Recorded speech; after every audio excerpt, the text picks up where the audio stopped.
Kottarakkara നീലേശ്വരത്ത് tipper lorry അപകടത്തിൽ മരിച്ചവരിൽ 3 പേരെയും തിരിച്ചറിഞ്ഞു. കുടവട്ടൂർ സ്വദേശി ഹരിലാൽ, കാർമൽ സ്കൂളിലെ 10ാം ക്ലാസ് വിദ്യാർത്ഥി പാർത്ഥിബ്, KSRTC ജീവനക്കാരൻ അജയൻ എന്നിവരെയാണ് തിരിച്ചറിഞ്ഞത്. Tipper lorry driver Nizam, Navaneeth, Rishaf, Kushal, Rishabh Boban, Navaneeth, Jibimol എന്നിവർ പരിക്കേറ്റ് ചികിത്സയിലുണ്ട്. ഇവരുടെ പരിക്കുകൾ ഗുരുതരമല്ല. രാവിലെ സ്കൂളിൽ പോകാനായി കുട്ടികൾ ബസ് കാത്തു നിൽക്കവെയാണ് നാടിനെ നടുക്കിയ ദാരുണ അപകടമുണ്ടായത്.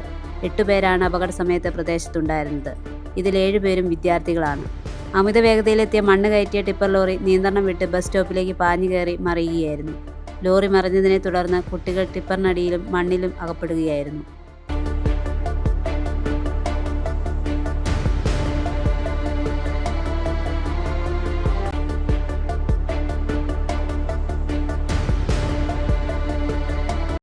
ഒരു പ്രിന്റ് മുതൽ വലിയ പ്രൊജക്ടുകൾ വരെ നിങ്ങളുടെ വിശ്വസ്ത പങ്കാളി Sinai innovations Cherupuzha. Digital printing, designing, lamination, photo copy, memento making തുടങ്ങിയ വിവിധ പ്രിന്റിംഗ് സേവനങ്ങൾക്കായി സീനായ് ഇന്നോവേഷൻസ് നിങ്ങളുടെ വിജയത്തിന്റെ പ്രിന്റിംഗ് പാർട്ണർ.